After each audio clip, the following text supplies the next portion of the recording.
राज्यसभा निवडणूक बिनविरोध होणार। राज्यसभेच्या 6 जागांसाठी 6 अर्ज दाखल। महायुतीकडून 5 तर मवियाकडून 1 उमेदवारी अर्ज दाखल।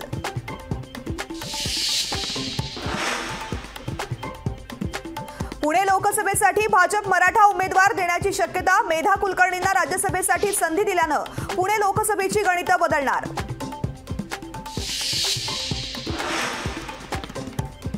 नाशिकमध्ये ठाकरे गटाला मोठा धक्का। बबनराव घोलप यांचा पक्ष सदस्यत्वाचा राजीनामा। लोकसभा प्रमुख पदावरून हटवल्यानं घोलपांचा राजीनामा।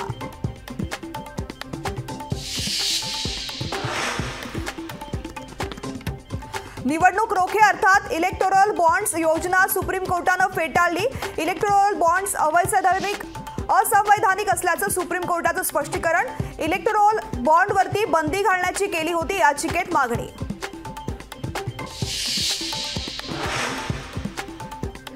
राष्ट्रवादी आमदार अपात्रता प्रकरणाचा आज निकाल। विधानसभा अध्यक्ष राहुल नार्वेकर देणार निकाल। राष्ट्रवादीबाबतही शिवसेनेच्या निर्णयाची पुनरावृत्ती होणार का याकडे लक्ष।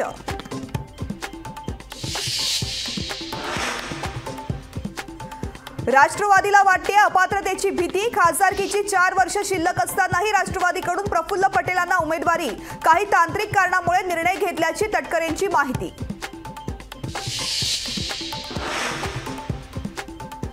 अशोक चव्हाणांना कंटाळून नारायण राणेंनी पक्ष सोडला। भाजपनं नारायण राणेंना जागा दाखवून दिली। विनायक राऊतांचा नारायण राणेंवर घणाघात।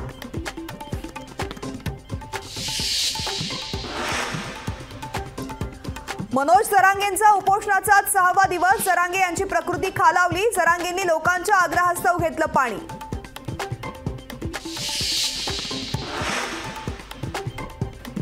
सरकार शेतकऱ्यांवर गोळीबार करण्याच्या मनस्थितीत। सरकारकडून हुकुमशाही झुंडशाही सुरू। संजय राऊतांची सरकारवर टीका।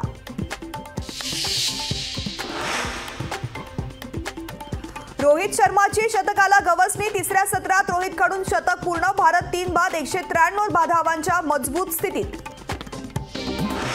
सायरस पूनावालांना पद्मभूषण पुरतं मर्यादित न ठेवता भारतरत्न द्यावा। शरद पवारांचं केंद्र सरकारला आवाहन। कोरोनासह विविध आजारांवर दिलेल्या योगदानासाठी भारतरत्न देण्याची मागणी। पुण्यात इंडिया आघाडीचा 24 फेब्रुवारीला महामेळावा। शरद पवारांच्या मोदी बागेत झालेल्या बैठकीत निर्णय झाल्याची प्रशांत जगतापांची माहिती। लोकसभा निवडणुकीत पक्षाला उभारी देण्यासाठी उद्धव ठाकरे मैदानात। 125 विधानसभा मतदारसंघात ठाकरेंच्या होणार सभा। उद्धव ठाकरे साधणार कार्यकर्त्यांशी संवाद। ऊस दरवाढीसाठी स्वाभिमानी शेतकरी संघटना आक्रमक। मुख्यमंत्र्यांविरोधात काळे झेंडे दाखवण्याचा स्वाभिमानीचा इशारा। तर राजू शेट्टीने दिला आंदोलनाचा इशारा। कोल्हापुरात शिवसेनेचे उद्यापासून महाअधिवेशन। महाअधिवेशनाची तयारी अंतिम टप्प्यात। महाअधिवेशनामध्ये राज्यभरातून शिवसेनेचे मंत्री आमदार आणि खासदार राहणार उपस्थित। जागतिक बँकेच्या पथकानं केली कृष्णा मराठवाडा उपसा सिंचन योजनेच्या कामाची पाहणी। प्रकल्पास आर्थिक आणि तांत्रिक मदत करू पथकाकडून आश्वासन।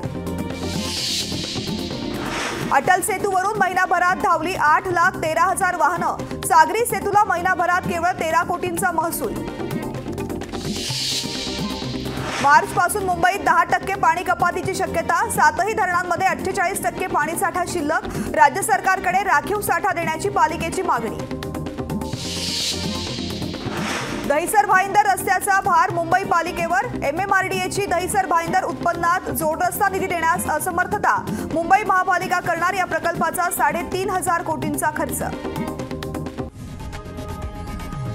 लोकशाही मराठी ऐका, पहा, जागरूक रहा।